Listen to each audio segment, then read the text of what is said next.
দুর্ভাগ্য আমাদের যে আমরা নিজেদেরকে মুসলিম দাবি করি, আমাদের কোনো অ্যাসেট ছুটে গেলে সেটা নিয়ে আমাদের অনেক পেরেশানি হয়।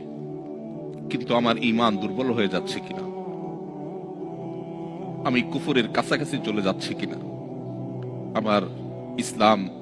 দুর্বল হয়ে পড়ছে কিনা, সেটা নিয়ে আমাদের তেমন কোনো পেরেশানি হয় না। আজও যে সমস্ত মুসলিম পৃথিবীর বিভিন্ন প্রান্তে, এমনকি মুসলিম সমাজ এবং সোসাইটির মধ্যে বসবাস করেও নিজের ইসলামী আইডেন্টিটি ধরে রাখতে পারেন না, তাদের সবচেয়ে বড়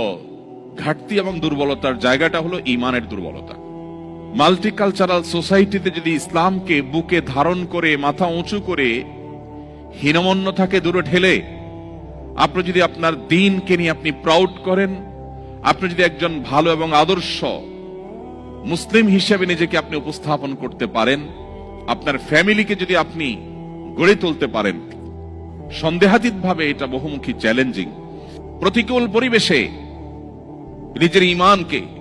মুসলিম আইডেন্টিটিকে যদি কেউ উঁচু করে সেটাকে নিরাপদ রাখতে পারে, তার আঁচলকে বাঁচাবার জন্য সে যদি সংগ্রাম করে টিকে থাকতে পারে, জ্বলন্ত কয়লা হাতে রাখার মতো এই কঠিন কাজটি যদি সে করতে পারে, নবীজি সাল্লাল্লাহু আলাইহি ওয়াসাল্লামের হাদিসের এই ভবিষ্যৎবাণীর আলোকে সুসংবাদ সে পাবে।